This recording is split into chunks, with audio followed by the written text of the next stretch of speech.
Hey all, Callum from Columbus Models here. So this is going to be the very first of a series of vlogging videos that I'm going to be starting to do, focusing on currently what I've been working on the bench, any travelling, air shows, museums, all kinds of things that you guys might find interesting as part of my channel and my modelling journey. And the very first vlog that I'm going to be doing this week, well actually first thing tomorrow morning at about 4 AM I am getting up at, stupid o'clock to head to Wellington. This weekend is the New Zealand IPMS National competition that is this year being held down in Wellington, which is on the bottom end of the North Island here in New Zealand. And I am going to be hanging out with a bunch of guys, a bunch of Kiwis, a couple of names that if you're familiar with podcasts and stuff like that, you might have heard, like Andrew Measy, and a couple of mates, one of my mates from Christchurch and stuff like that. So, and a whole bunch of guys from Auckland and a couple of guys I met in various other modelling clubs and shows are going to be there. So it's the sort of the hub for New Zealand modelling. So I figured, well, not many people know too much about the New Zealand scene from across the world, so I figured, well, why not? I'll start vlogging it. So the idea is tomorrow, I'm getting up stupid early and heading to the airport, catching a flight down to Wellington. It's only about an hour long flight, so it's going to be good.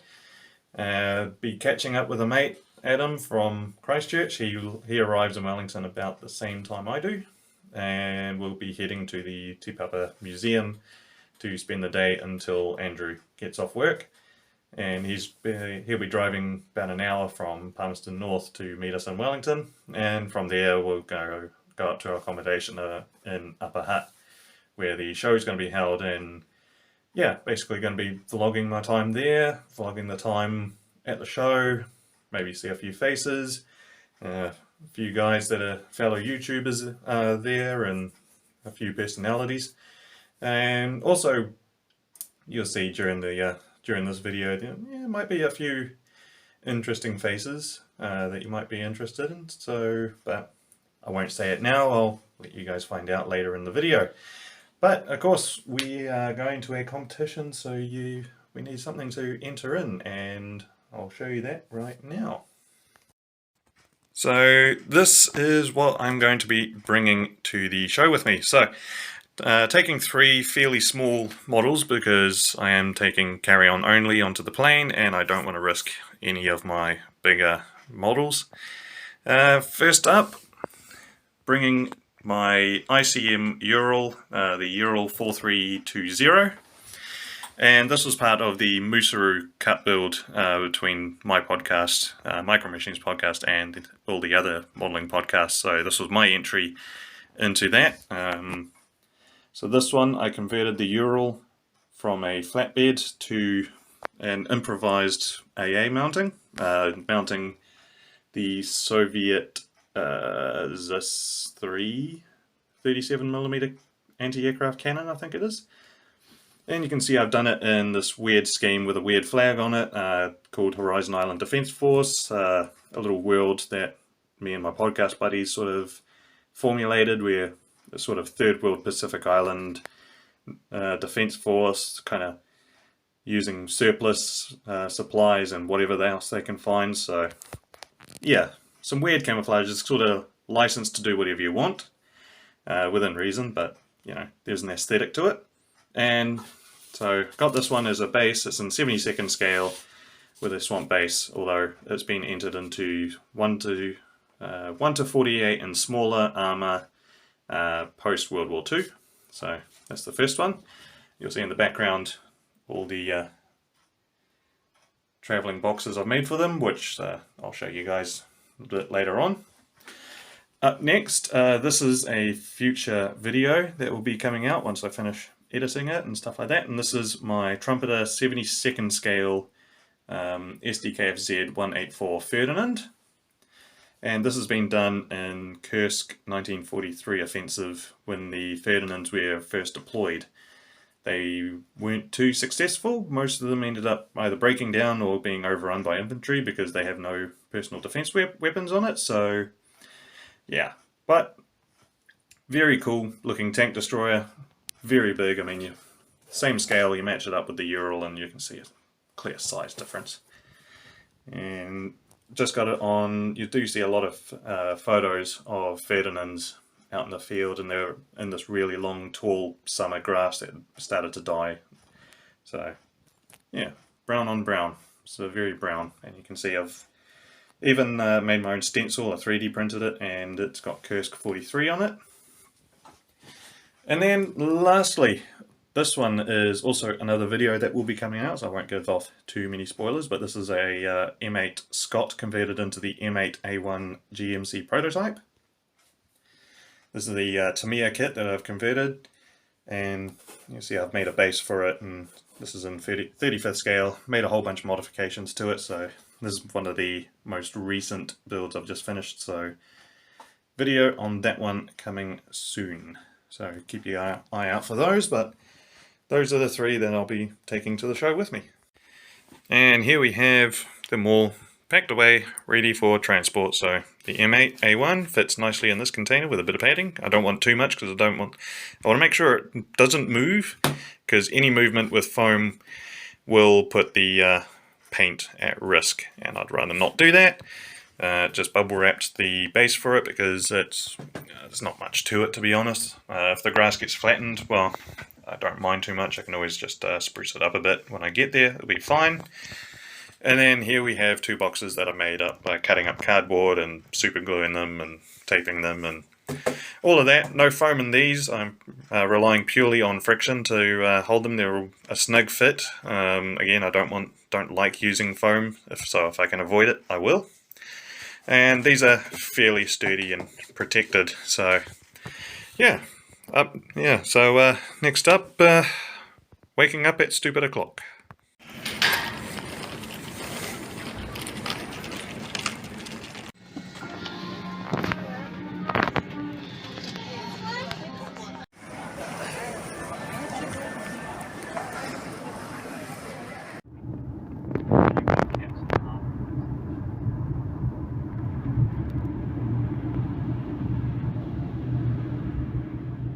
But like here you might have to, like, even Williams costs as much as like Bullet or Buffalo Trace. I don't get it.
Busy.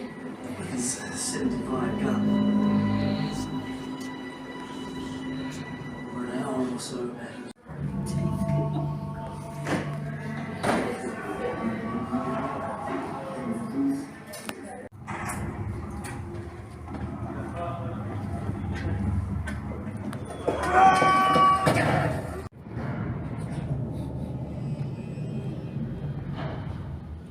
I lay there for what seemed hours. However, it was only about 1 hour, and the Turks started to shell us with shrapnel. I made long communication glasses down at the hospital. The stream of wounded coming down this valley seemed endless as we wended our way along this very Maybe an hour to repack the chain.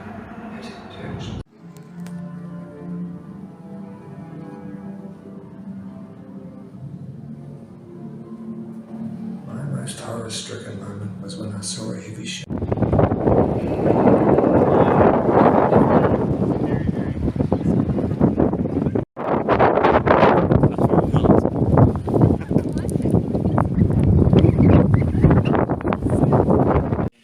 So, made it to our accommodation in Lower Hutt, and we had a little bit of a snafu. There's 5 of us, and yeah, sleeps 5, but yeah, so 2 of the guys don't want to cuddle up, so got 2 mates out there, Andrew and Adam. Andrew's going to be sleeping on the floor because he screwed up. He picked the wrong bed. So that's his bed down there. Thanks.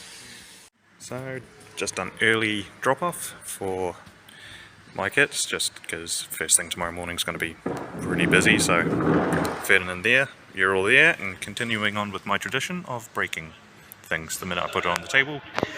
First thing tomorrow morning, I'm going to get that fixed. Got to remind myself. Yeah, and there's the M8A1 prototype, hiding some poor guy's Type 95 Hargo, but oh well, I think I might move it around maybe. So here we are, day 1 at Model Expo down in Wellington for the IPMS Nationals. People are starting to turn up now and get models on the table, so you're all good, man, you're all good.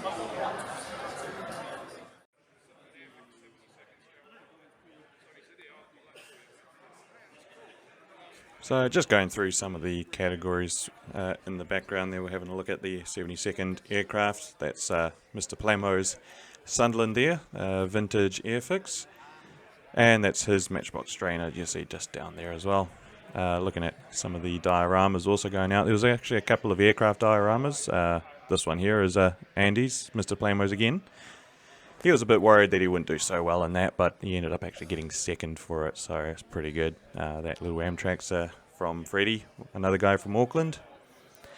And in total, there was a massive amount of dioramas. I ended up filming this a bit earlier before a whole bunch turned up. There was one guy there who turned up with something like 8 dioramas, which is pretty impressive. A lot of German Narbon ones and Tigers and Panthers and all of that. Going around, this garage is made by Andrew Meesey, a good friend of mine who was at the show, as well as his 2-sided diorama, Ukraine, I believe it's Who Really Pays, I think he's called that one, but here's that one rotating around the place. You'll see just here with that bright blue border, that's also Andrew's as well. He spent quite a long time building that one. He ended up getting first for that, and that's also his Sturm Tiger diorama. Another one from Freddie. That Striker, also a very cool diorama, that one. And showing off a couple from some of the other guys. Another guy from Palmy there in his diorama.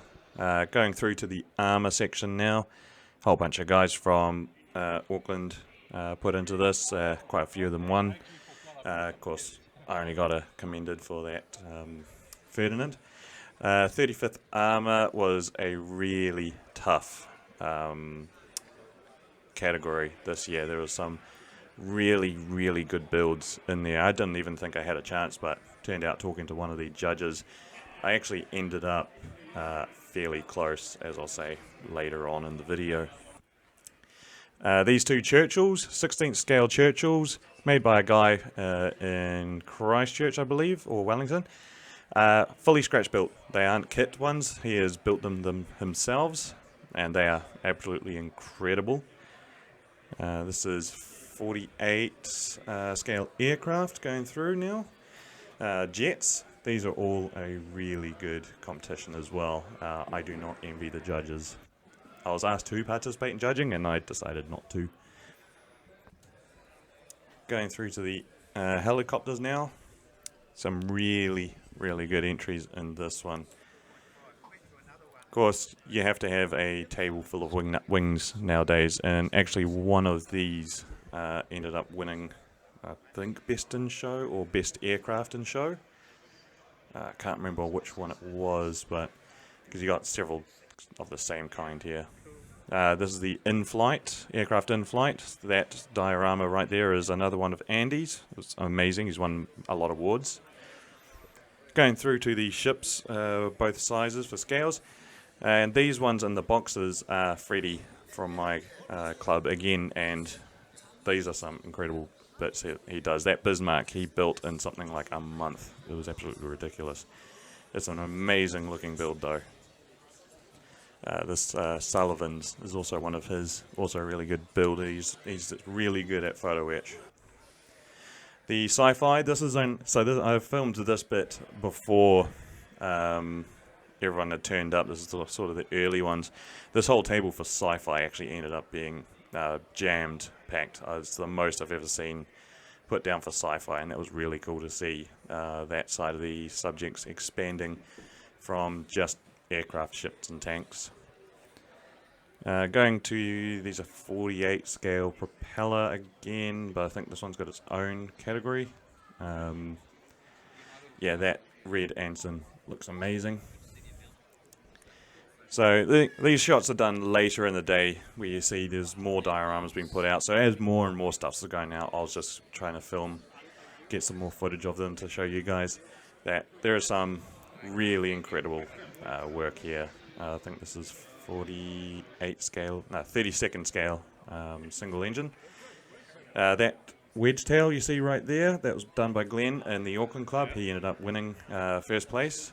The Sea Fury here and the X15 are also his. Again, there was a lot of people that turned up a bit later in the day or on the second day, so there'll be times where you walk around and there'll just be new models out that you haven't seen before and stuff, so it's kind of trying to keep track of all the new stuff, try and get footage and whatnot, whatever I could, try and get some close-ups of ones I liked, like this is another one of Andy's Buccaneers. That's just really nice. There might be some double up on footage, but that's because there'll just be new stuff going on there. Those are Kotare Spitfire and 109s, the new kits, and they look really good. They actually had the 109 for sale on the Kotare stand, which if I could afford it, I would have, but I got Canberra and a wedding in Adelaide to go to, so couldn't really go on a shopping spree this trip. That SM-79 was one of my favourites. It is a great aircraft, and they just did some great work on it. More dioramas been turning up, and just trying to get some close-ups, of course, without trying to get my phone above anyone's work, because I did see that a fair bit, and it just puts you on edge. You see someone holding a camera or phone or something above everyone's works, and yeah, you don't want to imagine it, because I have been to shows where that's happened, and it's just not fun for anyone. So PSA for everyone, use your zoom, just things on composition that I'll adjust, but otherwise it's really cool. These are the collections, so this is a collection of F-16s and stuff like that. The F-16s are really, really cool. You see they've put a lot of work into painting and decaling stuff for these ones, so that one on the right, the black and silver one, is one that I just loved, absolutely. Going through again with more stuff being added on. The 72nd and 48 scale aircraft were really nice. Just panning across to a special section which was for New Zealand aircraft, including this very cool purple Huey, as well as this gold Skyhawk. These two MiGs you see right in here, they were made by a new guy to our club, Morgan, who's in the Air Force, and he actually ended up coming second with one of his MiGs. I believe it was the MiG on the left. Just zooming in on that Bolton, because I really like the Defiant, and that was in 48 scale. Going through all the figures and miscellaneous and stuff like that, and there are some really incredible builds and paint work done for these ones. I would not have wanted to judge that category, because it was just, you can see here, just so good. That bust of Tywin Lannister actually won, I believe, but you can see here that the amount of work that people have put in to these busts and figures is just incredible. I'm hoping to maybe learn like a tenth of that sort of skill. I also really like this dinosaur. The name escapes me, but it was really cool. These two Star Wars dioramas was done by Andrews, my friend Andrews, his son did those, and he ended up winning first and second for both of them, and best junior. So he walked away with a rather large stash of kits from that, as well as the juniors. It's always good to see the juniors out there. 48 scale armor. There's a whole bunch that turned up, so I had to go back and get them. But overall, I think this is the majority of the builds. We ended up with about 680 entries in total. It was a great show. So here we are on day 2 of the New Zealand IPMS Nationals. Just done all the competitive awards and stuff like that. Ended up with a commendable. But most of the time I don't really do competitive stuff. I'm mainly here to hang out with friends. And one of the friends that I happen to be hanging out with is Mark Robson here from Hello. the owner of Kotare. Hi everyone. Really pleased to be here in Wellington. Fantastic to have so many cool models out on the tables. Just had Dad and a little son come in and be fascinated with model aeroplanes. We want to get them young and get them going. Doesn't matter if it's planes or tanks or whatever they're building, make sure they're building. So Kotare's growing at the moment. We've just taken on Jason McAdam as another designer. Jason's here to prepare all this marketing material for us. And we'll be very pleased to send a crew to Scale ACT, where Callum's going to be as well. Unless things go very wrong, I'll be going to Telford. So Kotare, this is sort of, it's not really breaking news, but we're going to be in simultaneous model shows at opposite ends of the world on the same weekend, the 9th and 10th of November. So yeah, so we appreciate everybody that's taken an interest in the brand, and hopefully you're enjoying some of our model aeroplanes. Yeah, and as he said, so I'm going to be in Canberra, Scale ACT, in a couple of weeks now. It's like 3 weeks. I need 2.5 weeks or something like that. Yeah. Yeah. So come by if you see me, say hello, and yeah. So that's been New Zealand IPMS Nationals. There'll be a bit more to do with the video, and then yeah.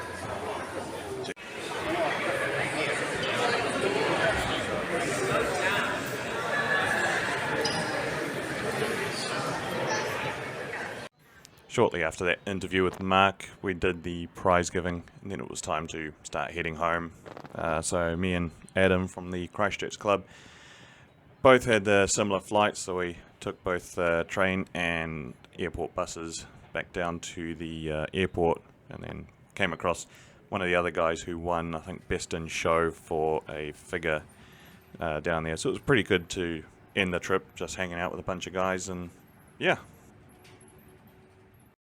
So, one last video whilst I am still in Wellington, just at the airport now, waiting for my flight. I've got about 2 hours to go. I can tell you I am beyond exhausted. Probably slept maybe 10 hours this entire trip. 2 days, 3 nights, 2 days. 2 nights, 3 days. I am cooked. Yeah. So, extremely tired, drank too much, hung out with all my mates, catching up with a lot of guys from Christchurch, Wellington, Palmerston North, all of that. So, yeah. Next you see of me will be a full rundown and debrief of what I've got. So, cheers. Hey guys, so, yep, last bit of the vlog video. This one, well, I'm now at home, had more than 12 hours of sleep, which is the more than I've had all weekend, although I still look tired and exhausted, hence why it's currently Monday and I am taking the day off work because the social battery is utterly dead, so I don't think being around co-workers would be a good thing, and also I'm just physically tired and just needing to chill out a bit because even though it's a long weekend of hanging out with friends and stuff, it's still pretty tiring, but just thought I'd go through and see the results of the weekend and wrap it up.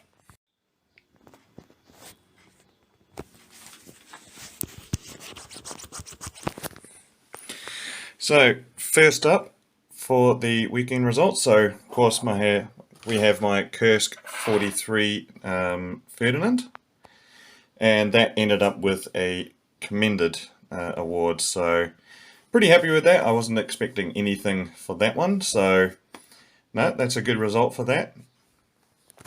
Next up, so of course we have the M8A1 prototype. I ended up with this Modelling Insanity chip from Andrew Measy, my mate, so that's pretty cool. Again, I wasn't expecting anything from this one. However, I was talking to one of the judges afterwards, and we're just discussing it, and turns out that I ended up being about this close to placing. And he said that there's absolutely nothing wrong with the build at all, apart from, if I just turn it, he said they just noticed this sprocket wheel had just shifted itself in by like a couple of millimeters, and it's not utterly obvious until you look at it from a certain angle. Then it is very obvious. So just something I need to fix so I can take it to Canberra with me to see if they think the same thing. So yeah, so again, I wasn't expecting anything for this build, but I ended up being apparently, you know, possible third or even second place in the Nats for that, and it literally just that wheel, and I have a feeling that wheel might have been through transport to the show and stuff, because I'd end up with a bit of damage having to repair on another kit. So oh well, it's a good thing to know. At least I know that I need to fix something, and then yeah, either bring it for Canberra or save it for next year with bring a couple other builds with it, whatever I might make next year. So, but overall for my kits, I'm pretty happy with the result, to be honest. Quite a few of my friends ended up getting first and second places for builds that they didn't think were going to get it, so pretty happy for them. My mate Adam, who I was hanging out with most of the week, he he got second place for his P40, which he had to repair on site at the show as well. So pretty happy for him, as well as the Auckland IPMS guys. They took out quite a few awards. So, and even say my friend Adam Chewy, also known as Plasmo, Mr. Plasmo. He ended up with a second place for an aircraft diorama that he didn't think had a chance. So yeah, and as well as my mate Andrew Measy, he ended up taking out first for dioramas, which he was spent a long time working on this one diorama that I probably would have pointed out during the show. So big congrats to him as well. He was very happy. And of course, going to a model show, you don't really walk away with an empty hand. So first thing I was looking for, I absolutely was not walking out. There was a guy selling tools, and the one thing I wanted were reverse tweezers. So that's what I managed to find myself for $12. Very happy with them. I did get pulled up in security on the way back for having these in the bag, so, but that's expected, always happens after a show. Then of course, I can't walk away without a model, even though it's a bit of a pricey weekend, so I kept it low on the buying stuff. So ended up with this Dragon Noble Falseg in R2, so this is the second one built of this particular tank. Pretty happy to get this one. I quite like this 1930s multi-turreted tank. That there are only 7 built, and of 2 styles. 3 of them had this side-by-side gun. The other ones had top and bottom. So it's in 72nd, because I'm branching into 72nd a bit more just for learning something new. So yeah, pretty happy to get that. I got that for about $30. And lastly, I had a spare $20 in my wallet. So I was talking to the guy who sells these during the night before over some drinks, and then yeah, happened upon this one. It is the British Army 91st Foot Regiment 1846 bust. This is in 1/16 scale, and busts are something that I want to get a bit more into, just learning all the different painting techniques and stuff like that. So I'm always trying to learn new stuff with modelling. And he also told me that this 1846 Foot Regiment was also can also be painted as a British soldier stationed in New Zealand during the land wars.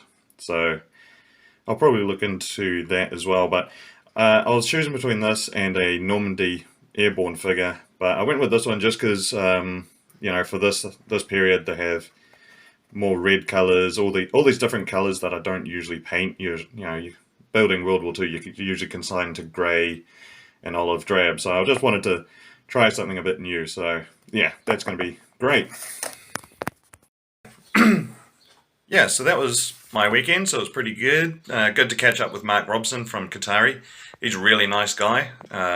Spent most of the night drinking with him in the pub and with all the others, so it was good to catch up with him. Good to catch up with all my mates, because not only, you know, the guys from the Auckland IPMS club heading down, but also I got friends in Christchurch, Wellington, Palmerston North, you know, all over. But you also end up meeting a whole bunch of new guys and, you know, just finding out more in the New Zealand community, because of course we are a small country with a small population. So, well, I say small country landmass wise, bigger than UK, population wise small, and of course it is a niche hobby doing this, so the community is a lot smaller. It's pretty small, so it's good to get to know everyone, and then that way, you know, you go to a show, there's not many shows, so you go to a show and you get to know people, and yeah, it's good to just hang out and stuff like that. So yeah, so it's good to catch up with Mark, as well as Andrew Measy, Andy, or Mr. Plamo, and all of those guys. So yeah, it was a great show. And yeah, so this was my very first vlog. It's probably not going to be the best, but you know, we'll see. I'll keep doing these if it works out. Next major one for a show will be Canberra, and that is in a couple of weeks, I think, 3 weeks. So I'll need to I'll keep organising that. I've only got flights booked at the moment. I've still got accommodation and stuff sorted out, so slacking a bit, but yeah, what can you do? Being busy. But otherwise, I hope you guys enjoyed the video, and leave a like and a comment, and I'll see you guys in the next one. See ya.